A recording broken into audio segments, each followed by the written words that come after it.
Hey guys, my name is Kendrick and welcome to ENFP Male. Today we will be interviewing Joshua Mccray, and Austin is our special guest also because Austin and Joshua are the exact same type in every single way. Um, Except obviously, like Joshua is black and Austin. A So, but little bit different, we but got, yeah. we got United Nations happening here though. We got every That's single right. race, so that's gonna be good. So Joshua, can you tell us about your op type and the exact breakdown? Sure, I sure can. And you know what? I will pull up. I got Dave and Shan's thing right here too that they sent me. So Yeah. I am a little bit interesting. Well, everybody thinks their type is interesting. But so I am a INFJ. So I am technically I am NITE. I am masculine. I'm a double feminine. Okay, double feminine. INTJ, right? You said? Yep, INTJ. Yep. And then my sleep functions, or my animal functions, is blast, play, consume, and sleep. Sleep last. And then what did you think and how did you feel when you got your results back from Dave and Shan? Well, so as you guys can see this board, I have this board here with all the functions, and then it's a dry erase, so I write my name on there, and my name or people's. I type them slowly over time, is what I've been doing playing around. And I took I took 2 months really on my type, and I still missed it. So I typed myself as a ESFP, which is interesting because, well, I know you can't really see here, but it's the same functions. So I was seeing the right functions, but I thought everything was different because I see myself consuming 24/7, it seems. I'm always consuming, it seems.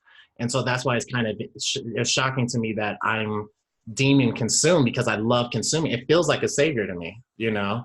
But yeah, so I type myself as an ESFP. Consume, blast, or no, consume, play, sleep, or sleep last, like whatever. But yeah, I missed it. So say that again. Consume. I had myself as consume, play, Uh-huh. blast, and sleep. So you I come. didn't know I was such a blaster. I see. I see. Okay. And why did you think you were an ESFP when you typed yourself? I think the anecdotes kind of resonated with me. I have always saw myself as SF for some reason. I always have. Um, but I thought I was an ESFP because I have really bad discipline struggles. I can totally relate to you, Kendrick. I watch your stuff. Thank Um, yeah. I totally relate to those EP issues, but it was hard because I also relate to the EJ issues. That was a big struggle with me my whole life until about like 28, 29, 30. And it's still sometimes.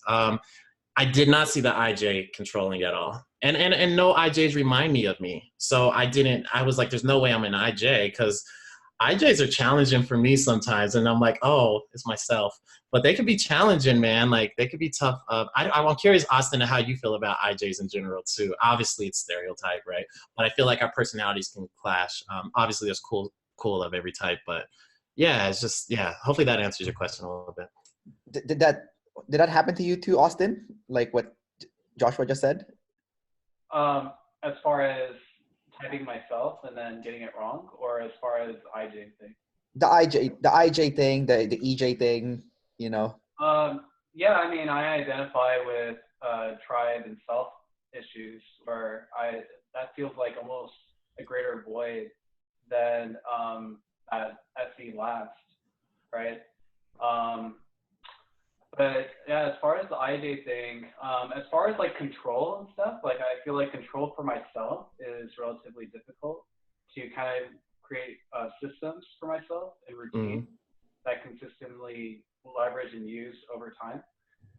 Um, yeah, no, I thought I thought I was INTP for a while, for a really long time actually. But Really? you know, as an INTJ, that wasn't totally off for me. Mm-hmm. But when I self-typed myself, I thought it was really high sleep, and that was one of the things I really, really wanted for myself. And then obviously I'm sleep last. So yeah. But, Yeah, I could always see my sleep function sucking because I knew that whatever it was, this is when I thought I was by myself, like there was no other types like me.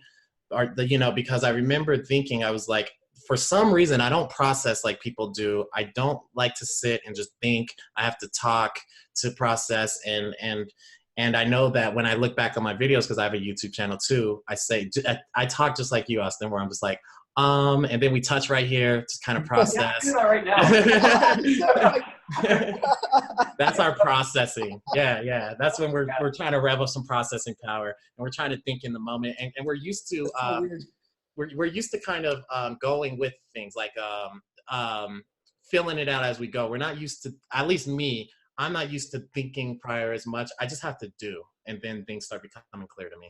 It's really weird. I find that it's a little stressful to plan way in advance, like really planning that way. But yeah, doing it in the moment and spontaneously is a lot more enjoyable. Yes. That's when I'm really in flow. I'm sure you resonate with that as well. Exact same. Yeah. And especially from, go ahead. Brainstorming, like with other people. I was just about to say that. Hey, we're twins, man. I was just about to say that. I was like, especially if I'm with a team of people that have just good energy, good vibes, man, I feel like there's no limits to my creativity. I can think of anything. That's literally how I feel. But oh yeah, you have masculine in I too. So our masculine in I think it's the masculine in I mixed with the masculine F, but I'm just like, my inner world is just like bulldozy, but then like my outer world is like, like, yeah, I'm a cool, chill guy. But if I'm on a mission, get out the way. I will run you over. I found when that FI is on board, then it's game over. Yes, that's it. For me, like when it's not on board, I'm like not doing very well. Yes. And I thought it was an animal issue because I feel lazy when my F's not on board. So then I don't want to do anything. It's really weird because I have so much energy in me that feels like it's ready to explode. Like I need to use it. But if I don't have something with my F, if I don't have a mission, like if I'm not focused on an end goal, dude, I just turn into a lazy kind of bum. It's cool for a day or two, and then I feel like shooting myself. So. Wow, I'm the exact same way. Okay, cool. Yeah. So I learned how important it is. Okay, I got a great question for you. But I learned how important it was to build my F. I'm wondering, and I still have F issues sometimes, but Austin, did you have F issues? This is gonna be good, Kendrick, because I don't know if it's because I have identical twin. My question for you, actually, before we jump around is scatterbrain, see? Especially for an IJ, right? What kind of did you have any F issues, like low self-esteem, low self-worth growing up when you're a kiddo, or do you still struggle with that at all? So low self-esteem, no.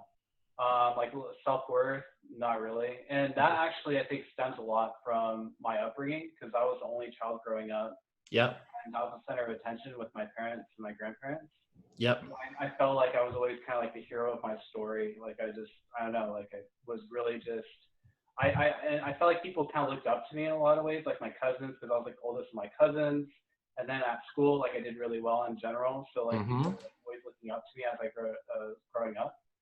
But it wasn't until like I started doing things like, trying to make it as an entrepreneur and trying to do things I really didn't like chasing the TE, all like the different possibilities, all like, oh, I can make money over here, make money over there. That didn't really do a lot for me because I was chasing like these money making opportunities, but my F was never really fully on board with a lot of them. And so you both did this. It's funny. Yeah. So much, and it was hell.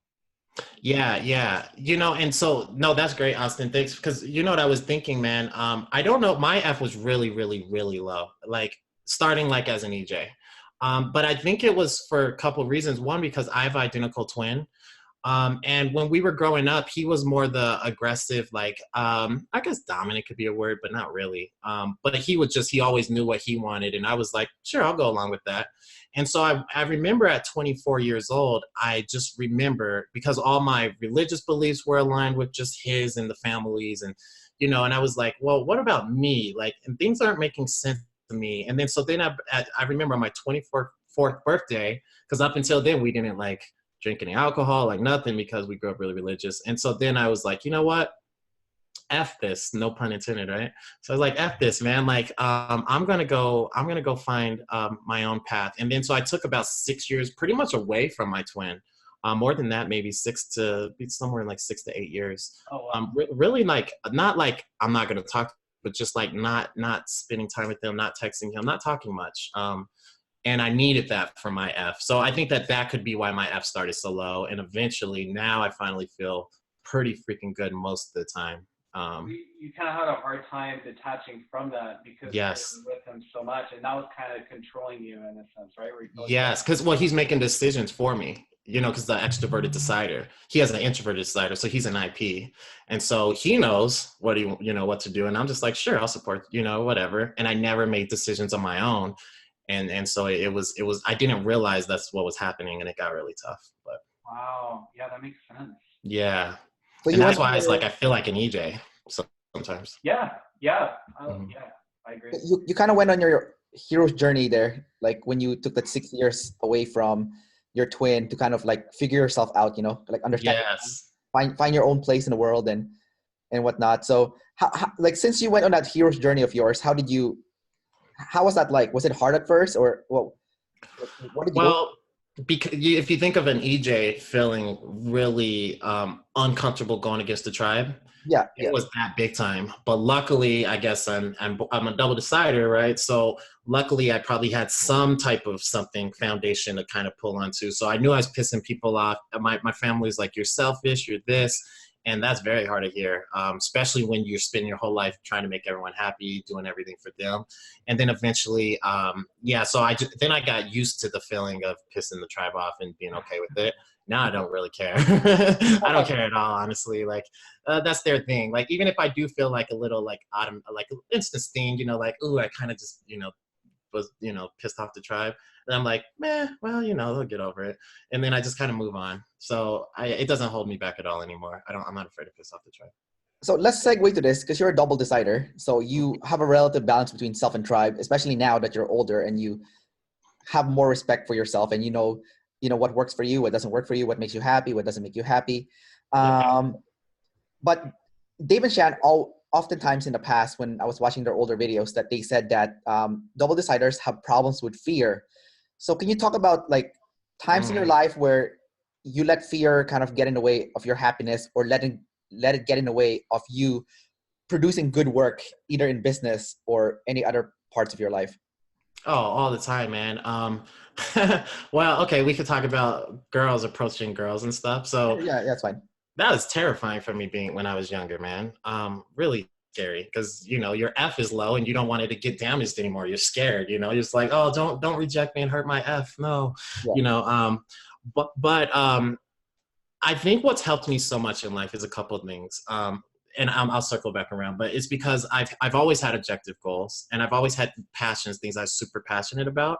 And even like with and then my twin was like Mr. aggressively getting girls, right? So I was almost like I was in that situation all the time where I just had to, you know. I know this sounds like it's a funny way to answer your question, but maybe people can relate to it.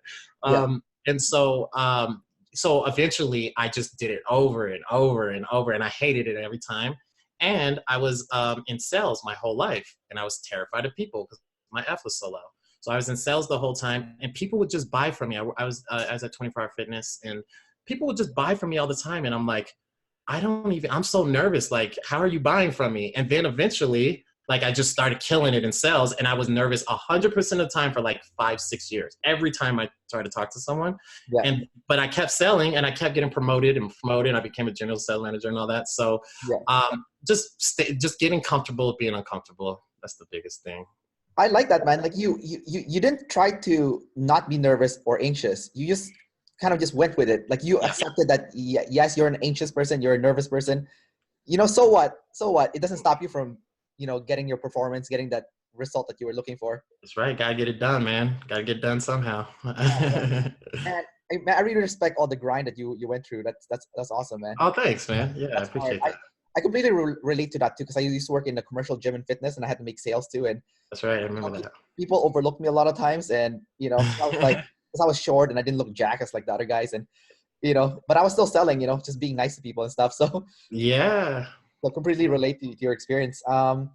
Let's talk about your masculine NI though, because you were talking about bulldozing. So you said that if you have a goal, nothing can stop you, right? Especially especially if your FI is on board. So I want to talk about your NI first, and then I want you to go back to FI and talk about like how do you get your FI to go on board with your plans? Okay, so Okay, let me see if this answers your question. So one thing with the NI, I didn't even know I was doing this. I didn't know it existed. I was completely blind spot for me. When they told me, I'm like, because Shannon goes, she's like, and you'll be really good at seeing the future and then the possibilities and all this stuff sound familiar. And I'm just like, kinda. And then when I started thinking about it, I was like, oh my God, that is my life. I'm always thinking a few steps ahead, like chess. Austin can relate, I'm sure. So I'm always like, what'd you say, Austin? Sorry? Okay, yeah, okay. Yeah, I'm always thinking a lot of steps ahead. And what's interesting, I've known my whole life that when I'm into something, I freaking like it's happening, right? Like it's not an option. Like it doesn't feel like an option for me. It feels like a bratty little kid that's like, I'm gonna kick and scream until I get what I want. You see what I'm saying? And I will end you if you get in my way. So that's how I feel internally, right? And we could, I don't know if you want to talk about the double activated SE later. Sure, yeah, we will. Okay, we'll go into that later then. But yeah, so I guess when my NI's there, all I think of it as is here's where I'm at. Like bodybuilding, for example. I used to be a bodybuilder, which is very SF, right? So I'm like, this is where I'm at. This is where I need to go. I'm getting there, and I'm taking some action right away because we'll start stuff right away, and then whatever comes in my way, I'll figure out how to get around, and I'll just get there. That's what it's kind of like for me. Okay, well, let's go segues to your double activated SE then. So, Oh yeah, this is the fun. This is what I'm very interested in our type. I'm curious if Austin is too. What's cool about this with our double activated SE? To me, the SE feels like a savior. Now I get it though. It's only for the use of my F and my N, right? But I love so this is why I thought I was Lee consume. First thing I do when I wake up every day, I consume knowledge, information for a couple hours. And then I put on my AirPods, go to gym, still learning. It's 24/7, but it's on. That's why I thought I was for sure a gatherer. But it's only on the topic that I'm into at that moment, which right now is OP. That's all I'm consuming, so I can get obsessed with this. So I can be really good with it. I've always had a very obsessive personality, and people always told me two conflicting things. They always said I'm very chill, and they always said I'm very intense. And I never knew what they meant by that. But I think that what they mean by intense is the inner world, and then I'm chill on the outer world. So like I'll get to my goals. As long as my F's on board, there's just no stopping. Whoa. Yeah. Do you relate? Does that resonate with you, Austin? A lot. Yeah. Yeah, that chill and intensity, I totally have always felt that way, where I have like these two sides of me, like this Yes. really intense and this really chill, and I show the soft side of the tribe, but then like in my head, I'm just like really like thinking intensely about things and like conquering the world kind of crazy stuff, right? Yes. I was just telling my girl that's sitting right here. I was just telling her that. I was saying like, I know everybody says this. Oh, I'm gonna make an impact and change the world. Yeah, I get it. We all are. I get it. But I truly, truly, truly believe, time will tell, that I have the tools, I have the makeup, the genetics, the whatever you want to call it. I have it to be able to do a big change in the world, and I'm gonna do it. So yeah, no, and what you're saying around gathering and consuming information. When I first got my type act, yeah, I was thinking like, yeah, I do consume a lot. But then I was thinking like, it's really interesting because they say consume is like the hobby animal for us. yes, Yeah. And I'm like, okay. And then I relate that to how I feel when I'm doing blast play, like play as far as back and forth conversation, and blast as far as like teaching. And I do consume most of my days. But I notice that I do tend to resonate and flow more when I do blast play, when I'm constantly doing that. And I consume more or less because I feel like I need to, or I have to, or sometimes I'm in like a panic consume state where I'll be like trying to 2 or 3x speed YouTube videos in order to quickly been there. Because I just want to like, kind of do something with it, brainstorm my own self, build out scenarios in my own mind, try to figure things out. Also, you're rushing through the consume process. Well, yeah. Or trying to expedite it. Yeah, I would say for the most part, I am, because trying to sit there and take in something consistently and listen and without my mind wandering, because my mind always wanders. Oh man, do I feel your pain. Yeah. When I'm consuming, and then I leverage whatever I'm taking in to take me on to another path, another journey in another way, and then wrap back around, tidal in. But it's constantly distracted in a sense. So it's hard for me to just sit there and take in that information without like my imagination taking me somewhere else. Well, I'll tell you what I do, Austin. This might help you or anybody who's somewhat close, because this is more of a gathering issue, right? I guess kind of, but like, it's the same for me, right? But my consume though, I fell in love with it, but I never feel like a need to consume unless I don't have anything to do. Then I do feel a need, but it's more because I know that the answers aren't in me. I got to go outside of myself to get them. That's how I feel, right? Exactly. You know, it's like I got to go find the answers, and I'm really aggressive on it. I don't know if it's just because the functions are. I don't know what it is, but I get obsessed and I'm literally like spending 24/7 learning that one thing. Like I'm saying, like I'll stay up super late all night just to learn. Do you see what I'm saying? Like we could talk about sleep issues later. I don't know if you have those, but that's the worst. But I'll be up until like 4 a.m. consuming. Like I love consuming. I don't know what it doesn't feel like a demon to me, but I hate sensory in other ways. So it's kind of weird. Yeah, I relate to that too. Like for example, with OP, I've been going over past videos a lot recently because I've been really tying in like the whole what the future will look like with objective personality and just like what is most important, like what I value the most as far as my future. And I just see that this is a growing seed and it's going to flourish into this amazing, tree and whatnot over like 10, 20, 30 years. It's going to take a long time. But it's just that, like once I'm getting into it and once I really value that thing, I'm consuming it so much, just constantly, nonstop, staying up really late and not being able to put on the brakes. It's like blast in a sense. I think of it as like an engine. You keep on going, and then like sleep is putting on the brakes, and kind of like when to preserve energy for self. But I'll do it in a sense where it's almost like unhealthy, the amount of obsession there is there. That's happened to me a few times. Yeah. I think I didn't realize how it was way overboard. Sometimes I would burn out. It's even when I didn't feel like consuming anymore. I'm like, that's all good. Just keep consuming. Like, it's weird. Like I would just keep going, because I'm like, because Austin, you probably relate. I don't pick up on things in audio like as quickly. So I got to hear it over and over. That requires a lot of time of consuming. So the way I've always got good at everything I do, this may help you, Austin, if you're not already doing it, is there's something in your brain called your RAS, your reticular activating system. It's like a heat-seeking missile. You guys know about that? So like, if I'm putting nothing but that input, my brain can start to create the world on the output. So I don't take in anything other than that when I'm in that mode. So like probably today, I'll probably spend 12 hours at least, just like with the Dave and Shan word mouths in my ear going over and over. That's how I get good at things. I have to over consume, over, which actually kind of makes sense when I think about it with the functions, because it's just a demon where a lot of our problems will come from not consuming. So I love SE.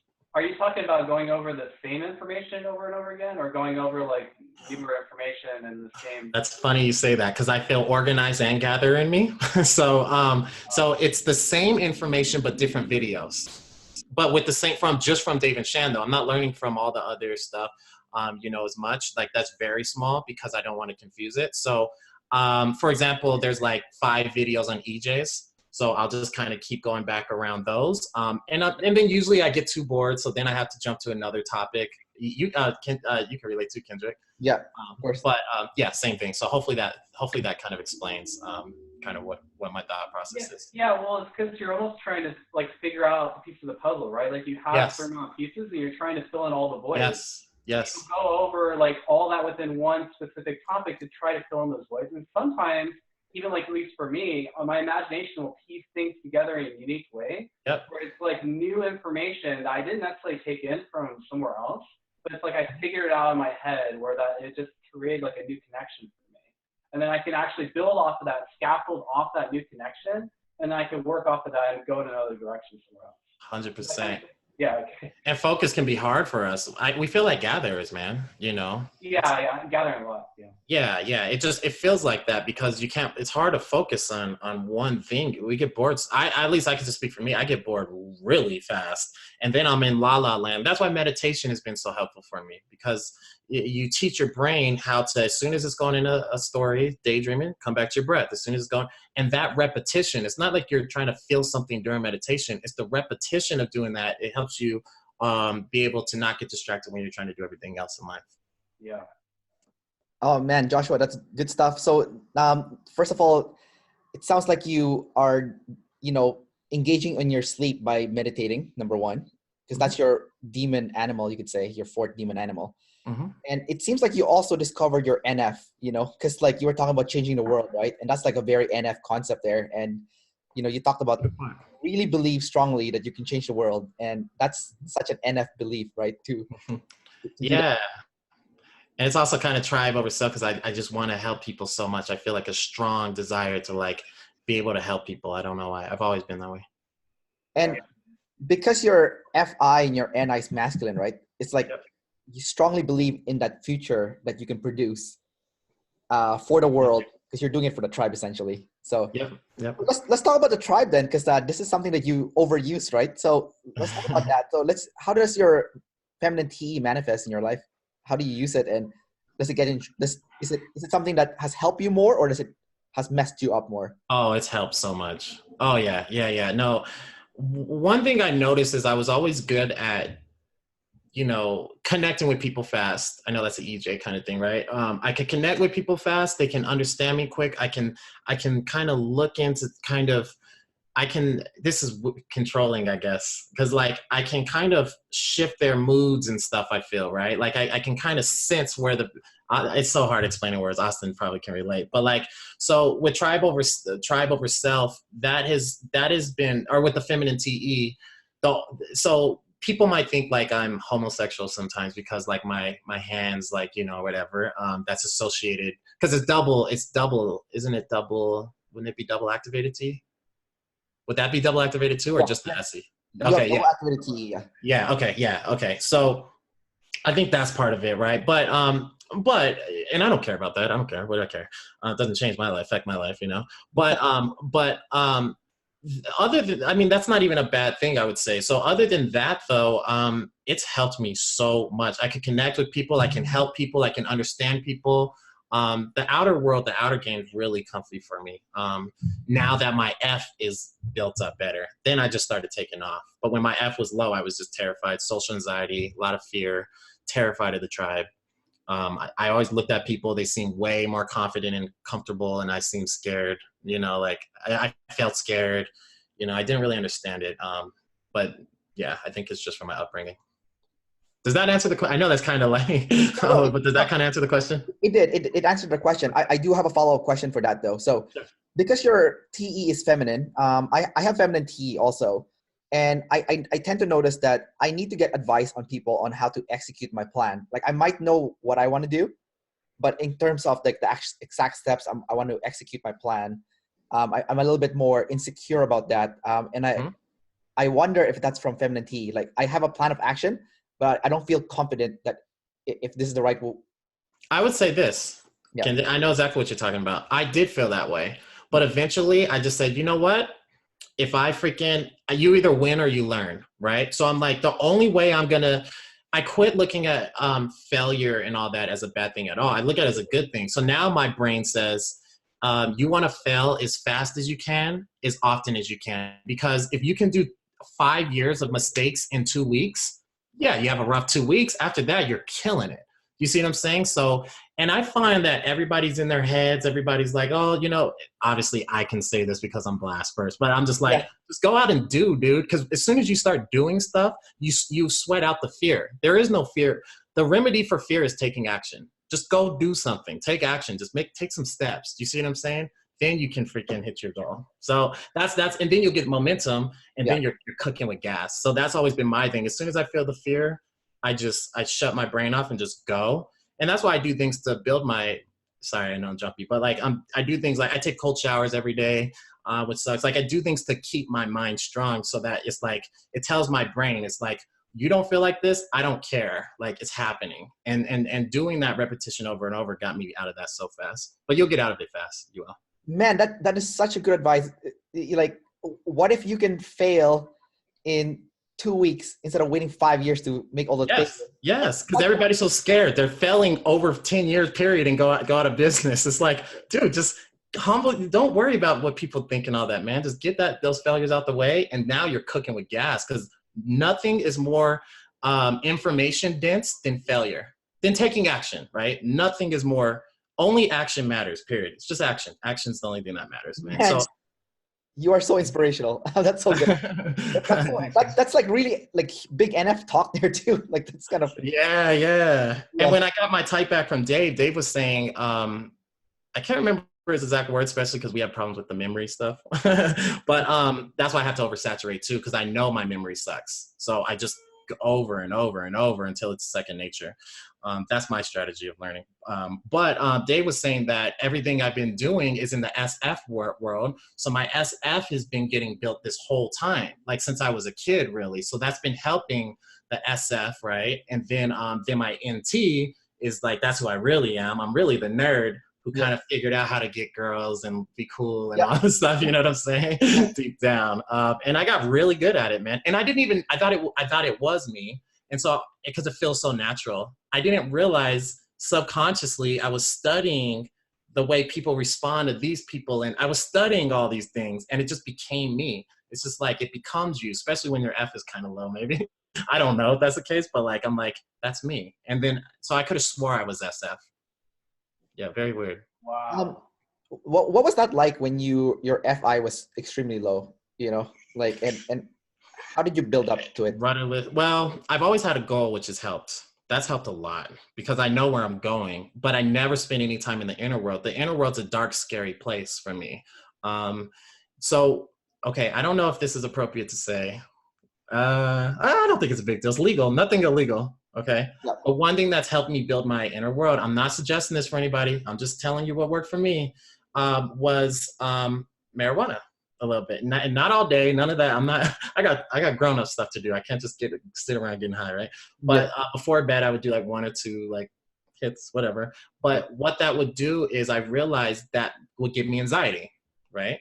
And now my energy is like vibrating hard. And it helped me get comfortable with anxiety, which helped me get comfortable with my inner world. So I used it as a strategy. I didn't care to feel high. Like, I don't even think of that way, right? Like, I just cared about something to channel my inner world, and then started getting comfortable with it, right? And then so I did that for years, for a couple of years, like 3 years, and it's really helped me with my sleep function. I think so it helps me process, but it also helps me go into this inner world. I don't know why, it's just what works for me. But so that was a big help to building my inner world. But I got the walls up. I still can, put some furniture in, and there's still ways to go. So it's work in progress, but you made big strides, obviously. Yeah, I'm comfortable, man. I don't feel insecure that much at all. I feel fine. Every once in a while it might be fuzzy. It's like, okay, do I really like that? Or do I like that because the other people like I have to think that way sometimes, and it's hard to know. So that's where I'll have some challenges, but I don't have the self-esteem issues. I'm not afraid of the tribe at all. Like, none of that stuff anymore. I've worked my way out of there, luckily. It was insanely hard though. Oh my God, it was hard. The worst. I thought about it every day until I was mid-20s. I mean, yeah, I thought about it all the time. Yeah, it's something I've consistently put a lot of time and energy into. Not knowing what it meant, I just knew that I didn't feel as good about myself as everybody else. And plus, my mom is insanely insecure, so she's always saying, and she was the one who raised us, so I had that in my head 24/7. Like, I can't, and I'm not pretty enough. I'm not this, those kind of things. And my mom's unbelievably pretty. Everybody says she's pretty, but it doesn't matter. And all the girls used to like me too. And I realized it doesn't matter how many people say things about you. Your F will not get built from the outer world. You got to go in and build it in your inner world. Oh, that's good stuff. It's deep stuff, man. So let's talk about your business. So you're a serial entrepreneur, and you said you have 3.5 business that you're running. Yeah. Can you talk about that? Because I'm kind of curious, like how you're running 3 businesses, as an Well, and like. so I would say part of me has this I wouldn't call it peacocking, because I don't feel the need to like impress people, I don't think, unless it's deep in the subconscious somewhere, but kind of peacocking in the sense where I don't feel at all like I'm a natural business person. I wouldn't call myself a business guy, right? It's just more, I have goals and I want to achieve this, and business is the avenue to do it. What got me into business was I felt like there's no better, I don't care what anybody says, I am the most obsessed person with personal development on the planet. And I thought a business is an amazing vehicle to build yourself personal development. Didn't know that you need objective goal to build your function. I didn't know any of that, right? So I'm obsessed with personal development. I love it. It's my passion, man. That's my biggest passion. It's a fire that will never go out. But where was I going? See, this is what happens when I do the same thing. Man. Yeah, it happens all the time. It sucks. I hate it because I have good stuff. But actually I can come back. So the businesses. Okay, yeah. So I started I did the J Mccray fitness thing, right? I'll just start there because me and my twin, we have a long story. We've done a lot of music. We've toured the US. We've signed to labels and stuff. So I had a music life that was all my life before bodybuilding. Sorry, what kind of music were you doing before? I don't know if it's an extroverted decider thing or what, but I can do any genre. Like, so we've done, just in the rock genre, we've done like pop punk, hardcore, screamo, we've done alternative, hard rock, and then we've done top 40 stuff. We've done all screaming rock. Like, we've done everything, man. We love it all. I don't know if it's extroverted decider that makes me like so many things, but I like everything, man. Sounds like an SE kind of thing. Like, yeah, it is. And I get obsessed with it and I consume it 24/7 whenever I lock into something. Yeah. So anyways, yeah, I started J Mccray Fitness because I was a bodybuilder and I also worked at a nutrition company at that time as a nutritionist. And so people always came up to me like, hey, help me get in shape. How do I look like you? Things like that. And so I kind of fell into that, right? I never thought I want to be a business person. I don't think it's cool. It's not, I don't really care for that. So anyway, long story short, J Mccray Fitness started because of that. And then I help people get in shape. I work with a lot of pro bodybuilders. I work with a lot of B and C-list celebrities, such as like Natalie Golba, or the owner of Ashley Furniture, billionaire Forbes. He's worth like 4.5 billion or something like that. There's a lot of people like that. My second business is the Entrepreneur's Journey, which this is the half. I'm like, because it's not bringing in revenue yet, but we're working there, which is this YouTube channel, my YouTube channel. I wanted to try to find more people like us, like-minded people who care about growing personal development, because I was the only one that I knew forever. So I built that, and it's more of a community thing. And then we're monetizing it though. It's turning into a consulting company. And then I have Let's Talk About It coaching, where it's just like, I'm a cognitive behavioral therapist. So I'm a nutritionist and cognitive behavioral therapist. The mind and body are my exceptions. You went to school for those? So I did online. Yeah, online for those. School's extremely hard for me. Very, very, very hard. I just cared to pass it because I knew I'd learn everything through personal experience. So I just wanted to get through. Insanely hard. I don't know how Austin did, but straight up, so I was in La La Land the whole time. I just couldn't focus. I hated it. I literally drew pictures on my test on the bubbles. I would just draw pictures. I'd be like, Jay. I couldn't take it, man. The worst. But I knew I had to get the credentials under me, because people don't respect. That's our society. They respect credentials, even though I respect experience. Tony Robbins doesn't have psychology degrees. He's one of the best psychologists on the planet, It is, yeah. Yeah. So anyway, then that's that. So it's just cognitive behavioral therapy. The J Mccray Fitness is more helping you get in shape. We do work with the subconscious to get it on board so that you don't self-sabotage yourself or quit. Yeah, I think that covers all the bases. What's the half? Oh, the half would be, so sorry. Yeah. So the half would be the Entrepreneur's Journey, because it's not bringing in revenue yet. So J Mccray Fitness. Yeah. Okay, no, 2.5. 2.5. I'm bad with censoring. It's only a couple. 1, 2. There's only like 2. It's like 2. Bad with censoring. Is that right? Yeah, I guess that's right. Yeah, sounds about right. Yeah. You're not doing the music stuff anymore? No, I used to do that. Like I used to songwrite for people, or eventually after, I've always played the instruments, so I can I'll write like beats for people or stuff. But I don't do that anymore. It's not time. It's not good enough for my time. Josh, I'm really interested. So I went through college, right? And I didn't really enjoy the whole experience. It was kind of really taxing just to sit in class and just go through the lectures and do the midterms and finals and all those things. But I felt like really, really deeply responsible to try to get as good grades as I possibly could, because I didn't want my options to be limited after college. Like I wasn't thinking about going to business or doing anything like that, but I was like, I have to do as best I can. And what I did is like I procrastinated so much all the way up to like the day before the midterm or day before the final, and I would like just cram as much as I possibly could because. And even though I was taking psychology, I was really interested in psychology as like a subject. Like I didn't really, put in a whole bunch of time to study, but I did fairly well in college because I felt like I needed to in order to have my options open afterwards. So did you kind of feel like after, like if you didn't get good grades, that your options would be limited afterwards, or how did you reconcile that with like the grades that you're getting in those things?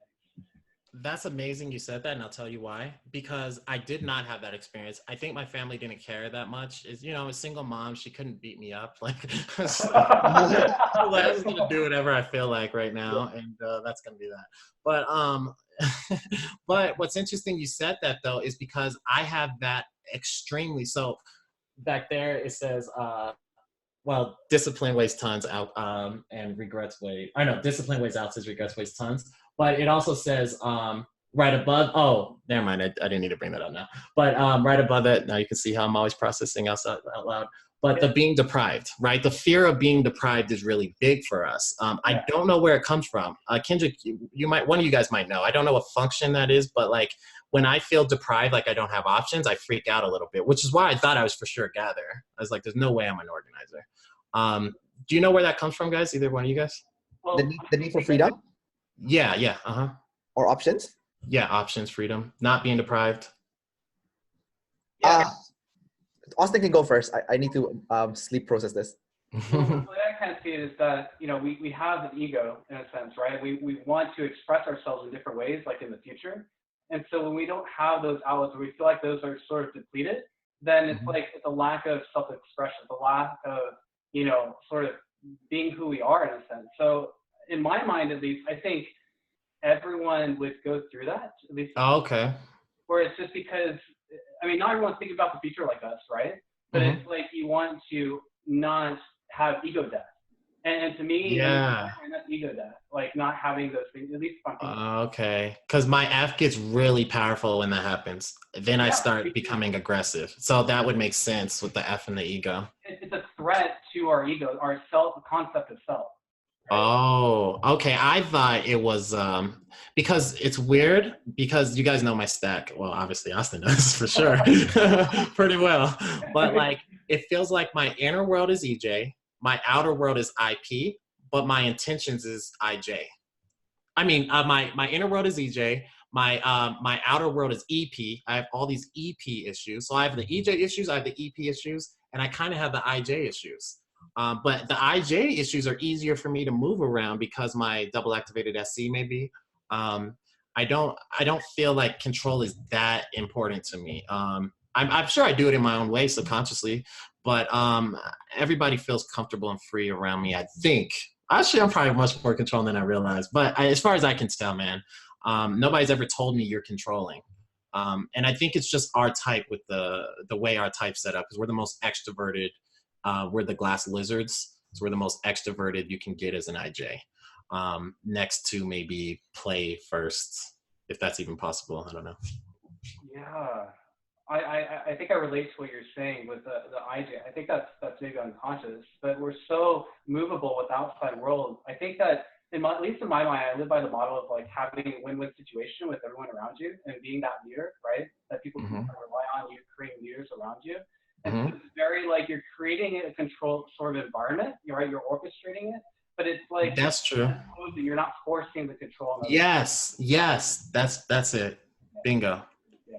I'm very different from you guys because I was just I was thinking about what you said, and it's something about it did not like it didn't match with the way you guys were thinking. Like for me, the way I was thinking about it is like whenever I get triggered, it's not because someone deprived me of something. I mean that is like a minor trigger. It does happen, like because like if someone deprives me of something, I feel like it's because I need to get that thing more than the other person because I would be the best person. I mean, it's kind of egotistical to say this, but I'm the best person to allocate the resources or to help people with that information or that thing. So I'm the best, and I'm also like the most honest person to have it because I won't abuse the power, right? So that's like from that perspective of deprivation, like I think I would be the most benevolent person to hold that power just because I think I would be the one not to abuse it. But like every time I get triggered though, it's a different story though. It's always like an EJ that would trigger me, right? Like an EJ would tell me, okay, this is how you need to live your life. You need to live your life like this because this is how we all live our life. And that pisses me off so much. And that's actually my biggest trigger to get things done is that when an EJ starts kind of force feeding me their beliefs, because I tell them, hey man, you don't even know what you like. How can you tell me what I should like when you don't even know what you like? I have no problem listening to what you have to say and how I should live my life.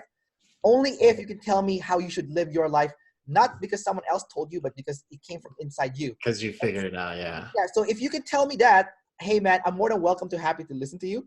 But if you can't tell me that, don't tell me how I should live my life because I know exactly what I want to do in my life from now until 20 to 30 years from now. I have an exact plan on how I'm going to achieve it, the steps that I'm going to do. It's flexible how I'm going to get there because, like I said, I have feminine NE. So the way I get there is going to be like, it doesn't matter how you get there. It's not a straight line like you guys with masculine NI. Yeah. But I know exactly what that dot is in the future. And, I'm going to make my way. And you're moving to it. I'm going to make my way through it just in a more flexible way. Like I'm not going to bulldoze anyone to get there. Dude, do you have an introverted decider, the savior? I think so. I have a masculine and introvert feeling, right? So. Okay. Yeah. And it's a savior. Well, in my typing, it's a savior, but Dave and Shan thinks it's a demon. Okay. Yeah. No, that's cool. I was just curious because like, for some reason, I want that information. I don't know what it is. I'm like, hey, if you see something that I don't see, please, like, you can tell me how to live my life. That's fine. And then I'll take it in and I'll probably try it. You know what I'm saying? And then see if I'm a test. Oh yeah, tester. So I was like, yeah, obviously. Yeah, it's like, I like to test and try, right? So it's like, hey, I'll take advice from anyone, kind of, right? Not like some drunk guy that's like, whoa, man, you're drinking way too much. You need to stop. I'm like, okay, drunk guy. But if I'm obsessed with information, and I honestly mean this. If I like Tony Robbins, right? He's dope. So honestly, if I found out today that he was a super Nazi, he hates black people and all that, it would not change one thing for me. I would keep listening to him every day because I don't care about the people like that. I want the information, man. So I don't care. I learned from Trump, and I don't care about. I have zero whatever about Trump. I don't care. I don't know anything about it. I don't waste my time with that. That's probably more of a single decided thing to waste their time on. What do I care? Yeah, I was like, I don't care if he's running. How does that affect my life? Not at all. I don't care. So, I think that I learned from him. I realize whatever it is, it helps me have a growth mindset because I want the information so bad. So I don't get very stubborn on people. And anytime I do feel a shock where, when someone tells you something that deep down, is true, but you don't want to hear. And then you're like, no, not me, you, like Dave said. Well, that sting, I got so comfortable with because I kept putting myself in those positions over and over, getting people comfortable enough to tell me the truth, feel the sting. As soon as I feel the sting, I take a breath through my diaphragm. Like that, my stomach's going out, blow out. And I'm like, okay, let's lean into this. Okay, thank you so much. Like, I'm grateful for the gift of awareness you're giving me. Like, help me understand it so that I can make sure that I'm solid on that from here on out. So that's kind of the mindset I've been in at least nonstop the past 10 years, 10 years maybe. Yeah, you feel the sting, but you accept that it's just a sensation, and it's probably true if you feel a big sting. And everybody else is already aware of it. You're the last to figure out that you suck at stuff. Like you're the last to know. So get on board and accept it, man. Everybody else already knows it and is talking about it behind your back anyway. you know? So just get on board with it, feel that sting, and then lean into it and actually become friends with it now. Be like, oh, this is good because I'm going to get a big leap here. I'm all about personal growth. So the bigger the leap, the harder the sting, the bigger the leap. So I get excited about those big stings. Yeah. I think, man, it's such a double, what do you call it? I have such mixed feelings about it because, like, if I talk to an IJ and the IJ is telling me, hey, man, you know, you need to be more disciplined. If you want to achieve the stuff that you want to achieve, then you have to give up this. I in a way, I take their opinion seriously just because their advice is not catered to them. No. That's not what I mean. I mean, it's like it's not saying no to your FI. You know? Oh, okay. It's still saying you can still have your FI. You just need to do this first to get that. Huh. So it's kind of like a double decider advice, right? Like I know that, you know, having discipline and kind of restricting yourself from this one area doesn't feel good, but you need to do it to achieve that. But I'm still on board with the fact that you should still get your FI.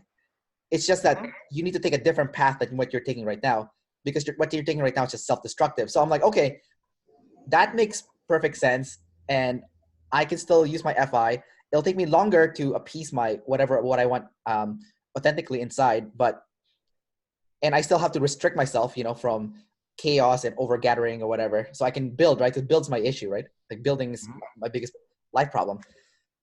But when an EJ tells me the same advice, though, the reason why it doesn't rest well with me is because I look at the person that's telling me the advice and they hate themselves, right? And when I see the person hating themselves, I just cannot take it upon myself to follow their path that they're kind of laying out to me, because if I follow that path, I'm gonna look like them.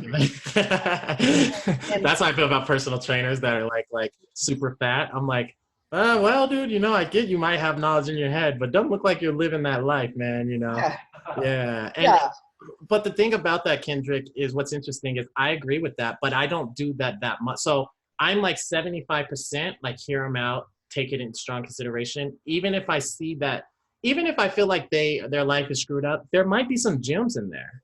So like I would suggest to you, definitely not trying to whatever. I'm just saying I would suggest that maybe what could be good for you that might help, right? Like maybe, I don't know your life, you'll know if it resonates or not, but is to kind of move that F away, because it's the masculine F. That's where stubbornness can you can look stubborn from that, I guess, from what I can understand. So I would say find the gem in everything that any advice they give you. There is a gem in there that can help you. Don't push it all away, man. Don't push it all in one lump away. Take some of it and then push the rest away. That's what I would strongly suggest. That helps me grow a lot. So recently I saw an interview between, you know, Mike Chang, the six-pack shortcuts guy. Obviously. Oh, yeah, I do. Yeah.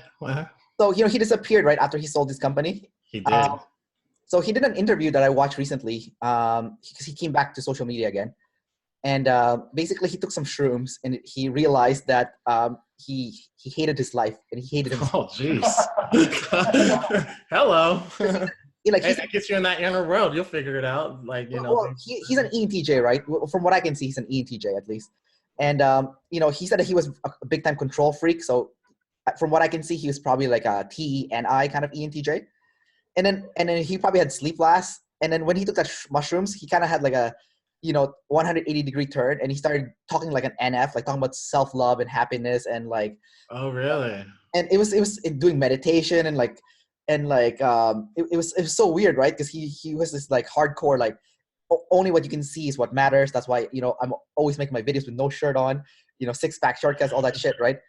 And basically my biggest takeaway from watching his interview, it was so weird, was like he could talk about the NF shit now because he's earned it. He's rich now. Like he did for many years, he did the very thing that he hated, right? Mm-hmm. Like he it seems like he liked it, but he actually did not like himself when he was doing it, right? Discipline of bodybuilding.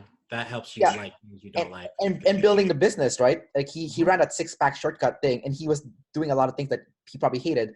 But now he's rich, and now he can indulge in the NF stuff as much as he wants because he earned it. And like when I saw that video, I was like, holy shit, you know, like this is where I'm fucking up because like I'm overindulging in the FI, And clearly, like, I know that I just have said it to me, but not in that sense where I saw the EJ doing it, where he found it later on, and that's okay to do it later on once you've already blasted enough, built something big for yourself. Now you're secure financially in the ST world, not like, the bullshit self-happiness world, but like, like, I actually have money, so I can enjoy my life now, and like when I saw him do that, I was like, oh my God, that's like a big light bulb in my head, right? If an EJ can find his happiness, then someone like me, an EP, who has trouble with self-discipline, trouble with building, I can find that too. I need to give up my freedom though to get that. Yeah. Oh, dude, imagine Gary Vaynerchuk. Like, when I look at him, I'm like, he's better than me in every function. He's built with no F, and he has the best F I've effing seen. Yeah. So I'm just looking at him like, this guy's unreal to me, man. And we're both Enneagram type 7s. Are you guys into the Enneagram at all? Do you know what it is? I don't think I don't think Gary Vaynerchuk is type 7. He's type 8. No, he's 7 with the 8 wing. Because and the way you can know is look at how his brain pings. Like, it's me and Austin's. Me and Austin can recognize it because it's our normal. Like, the way the brain is high processed, like pinging, and then like the savior optimism and things like that. Most type 8s, I find, aren't very optimistic. So but obviously, right, this is just like, there is no objective typing on the Enneagram. So I see him as a 7-8. My twin sees him. My twin's way better at the Enneagram than me. In general, he's very good. He has both observers, so he's just good at that stuff, and so annoying. But he sees him as a 7-8 too. So I'm not saying for sure, but from what I can tell. But I'm a 7-6 wing. So that's where the difference in us is, where he's the masculine. I think of it, the 8 is a masculine number, right? Like extroverted masculine. And so that's why I think, and then I think that I'm the feminine, which is the 6, because type 6s are kind of more feminine on the outside type. So I don't know. Hopefully that makes a little sense. I'm type 7 wing 8. And are you? Yeah. Really? Yeah, big time. I see you as a 6 or a 7 wing maybe, but no, I'm big time. Big time. Like I read the book a long time ago, and then I had like friends and family to read it, and then kind of like everybody said you're 7. They're like, I mean, we're reading the description. They're like, and everyone, it was like 10 people that said, you're 7, you're 7. Like, everything here's you. Interesting. I don't see that much, but that's cool. Yeah, that means it's in your inner world probably more. Yeah. I can see the attention stuff, like 7s have no attention span, stuff like that. Well, the thing with the 7 that really resonated with me was before I was overly positive. I almost did not want me too. The dark side in life. So yeah, me too. That's still hard for me. Yeah, and I spent like a good 5 years of my life just diving into the dark side. That's it. Okay. That's good. And maybe that's why it doesn't seem like I'm a 7 now. Just because I've felt so much pain in that 5 years where I jumped into it. Austin, do you have a trouble with accepting the dark world, the dark side? It's really interesting you asked that. I've been I've always been very optimistic, I think, like just going through school, even after school, like my brain just kind of goes there. Mm-hmm. But it's, I've noticed patterns after, doing things, being an entrepreneur for several years and seeing how things play out in the real world and trying to kind of pull down the blinds from that sort of lens. And I've come to accept it more and almost like try to pay attention to it more and be a little more balanced with the dark and light, because I feel like I was getting maybe a little imbalanced. At the same time, like, it's hard because it's like you want to set standards for yourself and other people around you, and you feel like you can build people up. You can sort of have people be more happy, see the light side of things more so than just dwelling on the darkness. But it's like, I don't have a perfect balance for that for myself yet. And me neither. Yeah, not even close. I don't have a full right answer for that, but it's been definitely going in the darkness a little more lately.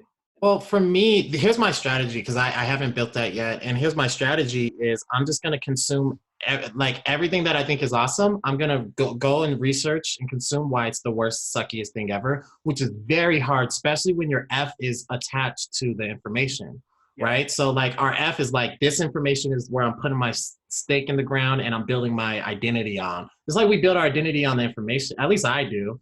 And then when that gets challenged, like my twin used to because he's a double observer. He can always see when I'm like off, and he's just like, no, that's a poor observation. That's not true. Tony Robbins is a crook or something. You know, he'll say something like that, and Yeah. it will trigger the heck out of me. And I'm like, Yeah. you know, but I'm learning that like that's because I'm afraid of the dark, right? Like, yeah, Tony Robbins probably sucks at life too, but he also has good stuff too, just like everybody else, right? So it's hard to do that with information. Oh yeah, double deciding. It's double observe. Yeah, I need a double observe better to see the dark. It's just it's a very I'm excited to dig. I haven't worked on it at all, so I'm excited to go into it. But to me, it feels like glasses half full is real life to me. It doesn't seem like it's not real. Like I naturally don't see all the bad stuff that people see. I don't feel like I'm pushing it away, but I'm sure I am in some way. Yeah, I mean, honestly, I feel like with my intuition, I almost kind of overshot things in a sense, because I was already thinking about like non-duality, and I forgot what that lady is in the class who, do you remember her name? She has like the white hair and she's kind of short, and she Byron Katie. one. Byron Katie. Yeah, Byron Katie. Yeah. And she has this like totally like, you know, just taking in everything, like the bad and the good and everything, and just not being like affected by it all that much, right? Like the darkness and these things that come in, but it's not like kind of dwelling on it. You know, it's just like, you know, condition yourself to kind of move on and move ahead. And then like the light stuff comes in, but not being overly needy of that, but just being somewhat balanced of that and appreciating and being grateful for when that comes in. So I personally have the goal of being more and more grateful every year of my life, of things that I get, and sort of just, you know, installing sort of gratitude. And I do it almost on a daily basis, where I'm, you know, write down things I'm grateful for, and just trying to install that in my mind, because yeah, there's the dark, there's a light and all these things, but it's like the light, finding support where there's challenge is the way to build up resiliency in yourself and to really get the most out of life, I think. You know, because we all hit our dark spots, we all hit our like low points, but it's like being able to build that resiliency within your own self and seeing that light. I wonder, I have no judgment on what you said. I just wonder if that's a bad strategy, because the gratitude is where we naturally always are. And it's like doubling down on your savior, right? In theory, I don't know. I'm just asking. Is that where we always are though, regarding the gratitude? I feel like I am, but my life's been pretty good the last few years. Like there's nothing to complain about. Like life's awesome for me. So I don't know. Yes, I got to tap in to think about, to get deeper in the gratitude, but I always feel happy and good for the like that's my normal state. It's like I feel like how I feel right now is how I always feel majority of the time. Well, to be honest, I think for the most part, it's like, okay, trying to prevent and not have those tidal waves sort of building up. Like So not overworking it. What's that? So not overworking it, you're saying, or? Yeah, I mean, always like immersing, I think, in the light and doing what you can, but then always keeping your eye on and have that awareness of the tidal waves, of the dark spots. Yeah. And just keeping your eye on it, right? But just like, why, if you're living in, like in your situation, if you're living an abundant life, if you feel happy, you know, day in and day out, you know, over a long period of time, you're making things work, then why would you slow that down? Why would you purposely jump into a dark place when you don't really need to? That's the challenge for me, because I'm just like, well, life's good. Do I want to make it potentially suck by consuming like, I'm like, do I consume like, what's that murder show on TV, First 48? Like, do I consume that? Like, I don't know how to get that dark side going. You know, I was like, I don't want to do that. That sounds terrible for my brain. To be honest, I think that especially what it ties to is like your objective goal in reality, right? So if you have these objective goals, right, you want to do everything you can to get to those objective goals with the highest amount of like benefits for yourself, or making things kind of work for yourself. Yep. You're not purposely going to inject more darker things into your in order to get those objective goals. You're literally just going to be like, hey, how can I have these breakthroughs? How can I set things up in a way where I can, you know, do with the least amount of, you know, pain, fear, whatever, and just make it through, right? You don't want to inject other things, other distractions. You just want to objective goal, get there, objective goal, get there, and then just get results in reality. At least it's in theory, that should work, right? I think awareness of me doing it will help. Like, I just need to see me when there's something that there's a dark side, I need to see me being like, oh, it's all good. Because to me, that's how you get stuff done. It's like, it's all good. Only good things happen is my motto, man.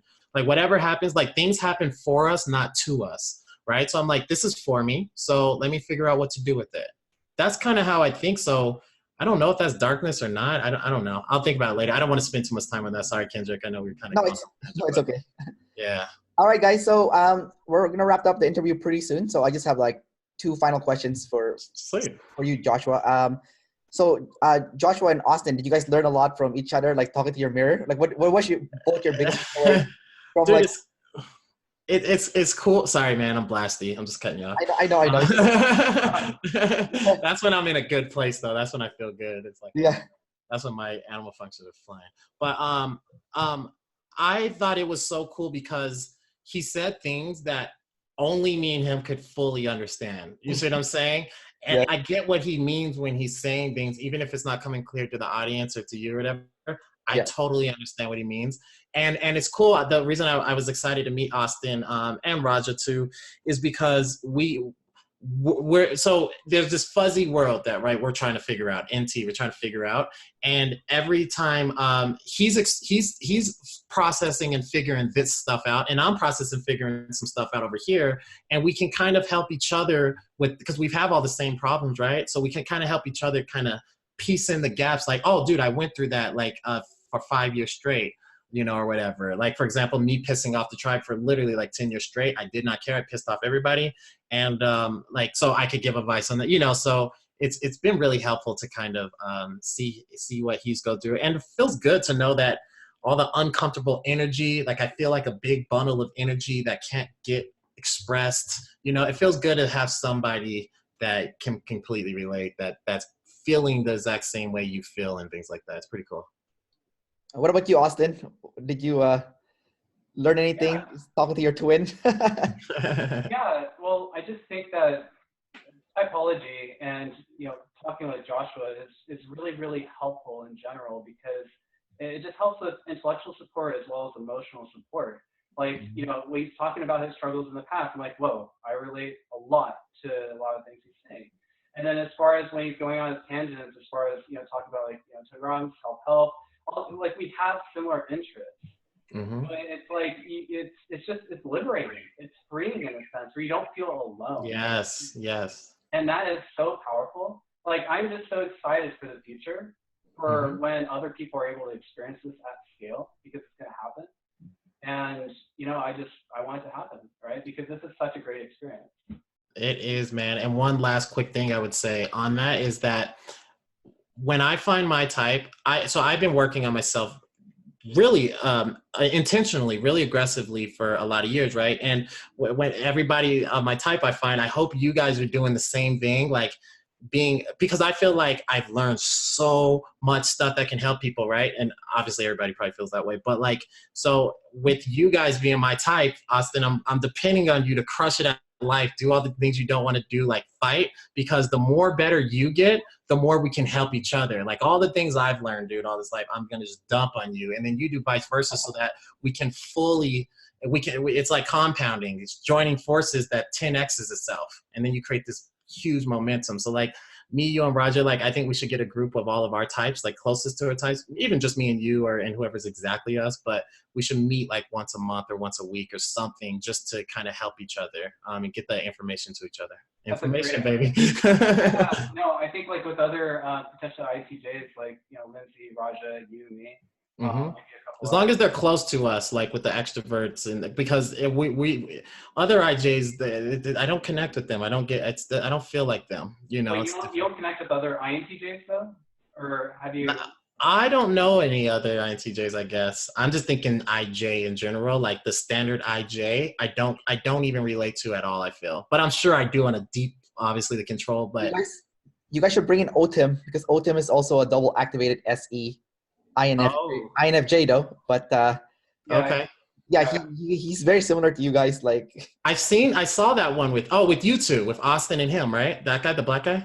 Yeah. Well, I interviewed him before, and he's very very different from different INFJs, right? Because Yeah. Activated SE at the bottom, right? So Oh, I didn't know he was an INFJ. Yeah, because I saw his hand gestures as like mine. The processing was just like mine. I was like, I'm like him in ways, but we're not the same type. I did see that. he's an INFJ, but IJ, Okay. an IJ with the double activate. So he doesn't have problems with the SE also. You know. Okay. Yeah, I can move right through my SC. That's not a problem. I actually like it. He has problem blasting. He has blast, right? So it's like a weird INFJ Oh, okay. who cannot blast. So yeah. Huh. That's interesting. All right, dude. So Josh, before we wrap this up, you can do you have any one question for Austin and one question for me that you might have that you want to learn about, and then we'll wrap it up after. So, Sure. So, one question to Austin first. Austin, what is the biggest thing you're struggling with right now in your personal development journey? That's a good question. Or you can say function too, if you want, if that's easier to pinpoint it. Well, honestly, I'm kind of in limbo in my life right now, where last year I was in a business partnership for a long time, and it was for a year and a half, and I cut off that partnership because it wasn't working for me. And then for this year, honestly, I'm going out and I'm just trying to get a job, and I'm looking at Gallup, which is they focus on strengths and personality and sort of like figuring out strengths for people and working with large corporations. So I'm just in the midst of that right now. So you're kind of like rudderless, like not going in a direction right now? I kind of am like in that direction, right? But that may not work out, right? Yeah, and not a strong, passionate F direction. I have a passion in OP, and I have a passion for personality, like strengths, what they do. But other than that, my FI, I haven't found it in really any other places. So I got some ideas for you that I can help you with after the call or next time. Right. Yeah, I'll help with that. Yeah, because I had to bust through that a bunch of times. I totally get it. Yeah. That's awesome. Okay, for you, Kendrick, I would like to know, where do you see the YouTube channel? What is your goals with the channel? What is your goal? What are you looking to achieve? For the ENFP male, I have two platforms that I do actually. I have I'm a travel blogger. Oh, I haven't seen that. I just saw the ENFP male. Yeah, well, my travel blog was my first one that I launched. I mean, I had a fitness business a long time ago, but then it failed. But I learned a lot from it because I work in the fitness industry too. Yep. But 4 years ago, I started a travel blog, and that's kind of like my big passion that I've been working on. And then the ENFP mail was something I've been thinking of for the last 8 years already. Like I have trouble blasting, right? So. Oh, see, I would have done it within 8 seconds. As soon as I had that idea, I'd be like, I'm creating a freaking thing right now. I move too fast sometimes. No, I mean, that's good. Like I can learn from you. Like your advice earlier where you said, do something in 2 weeks instead of waiting, 5 years to learn. Well, in my case, it took me 8 years before I launched it, right? And then even after I launched it, like the direction it was going wasn't my original vision too, right? Which is like a little bit weird. So, that's not weird because your in is movable, right? Possibly. So, yeah, you're probably right. So basically, when I first launched it, it was supposed to be a channel for ENFP males, right? Just for ENFP males. I'm gonna give advice for ENFP males, and then it morphed into this weird thing where like I'm interviewing all the types, and the people who are watching my stuff are not even ENFP males. They're like different types, right? And then I'm like, what the hell's happening here? And then I got some coaching from Dave, right? Because I was like, this is my original plan that I wanted long-term wise. And now this is what's actually happening, like this is the facts. And the fact says, people watching this are not ENFP males. So I'm like, that kind of threw me off my original plan. So I was kind of like rebranding it recently where the topic I was going to talk about wasn't just ENFP male anymore. It was going to be ENFP male plus an ENFP male giving advice to other types. Like perspective of the ENFP male could be. Yeah. Plus an ENFP male interviewing all the different types, because my goal is to interview all 512. Oh, jeez. Okay. Yeah. I've interviewed so many people already. So. Get a Snickers bar. It's gonna be a while, man. yeah. I don't mind. I like it. I like what I'm doing. So it's not a chore for me. Like talking to you in Austin is a huge, like it's awesome. Like I'm having so much fun learning so much from you guys. So heck yeah, man, that's awesome. So but you know what? The biggest thing I have trouble with, an EJ actually gave me this advice a long time ago. So I don't know By why. the way, I love EJs. They're my favorite type, by the way. I love EJs. Oh yeah. I love them. Yeah, they're just amazing, good-hearted people. They're just awesome. I love EJ, and they're smart. They're good at helping. They want to help. They just want to give you love and connect. Sorry, keep going. Just saying, I love EJ. It's okay. It's all good. Right? IPs are my favorite type, by the way. So Really? So my twin, and those are the type that's so hard for me because we're opposites, so opposite. Oh, I love IPs. But anyway, so like an EJ gave me advice. So I think it was last year. I was doing a seminar on not a seminar. It was like I have this bad habit of giving away free stuff all the time. Like, and I don't ask for money. So like last year I was doing a seminar on how to earn frequent flyer miles with a specific company called Aeroplan. And then after I did a talk, the EJ said, "Are you gonna charge us?" I'm like, "No, it's free." He's like, "What?" You know? And then later on, he's like, "I think you need to make a commercial because I think you need to sell something because I want to buy something from you." Yeah, people want to support. Yeah. And then like, so I did sell something later on, and he was the first person that took out his credit card and bought like the seminar that I was running. Oh, right? nice, dude. And then even after he paid for my stuff, he went up to me. He's like, "I still think you're charging too little for what you're offering." And I don't even know what I don't even know what the value is of what I was offering. Like I have absolutely no idea. So like for me, like the biggest obstacle I have in business is like, I don't know what I'm worth, and I don't know how much the stuff I'm selling is actually worth. You know, like I said, I had people like just like offering me to give me their money already. And they were telling me I was undercharging them too. And I was like, huh? Yes. And I'm scratching my head. So like, I was like, I don't know what to do with this. Like, I really am like blank right now. Even right now, I'm still blank. Dude, so you can probably see the extroverted decider, EJ, whatever in me. I want to help you so bad on that. Been there too. This is the good thing about our age, right? Like, is we've been through a lot. Like a lot of times, especially when you're aggressive with personal development and growing yourself, those things start weeding out fast. So I would love to help you with that, man. It's so, because I have service-based companies, you know, and I'm always thinking like pricing, and then how do you place value? Are you overvaluing? Are you undervaluing?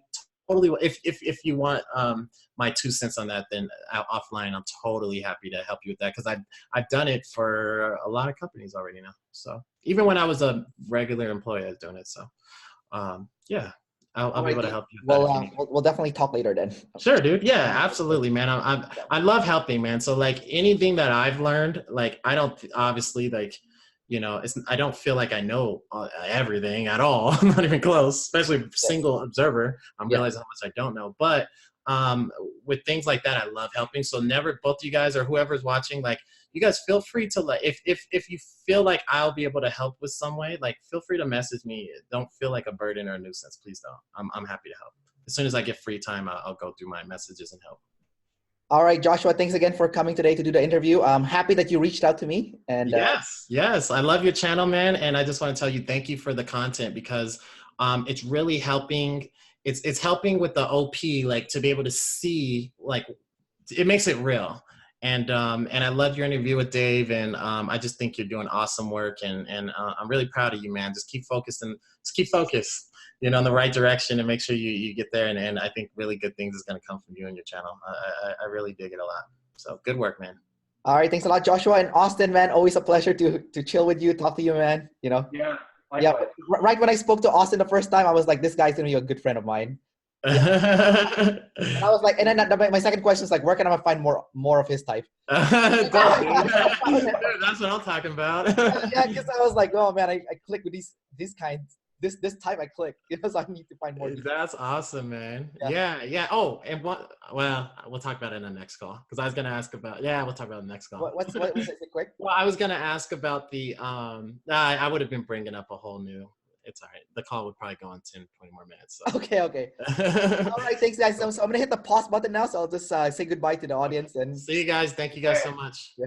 See you.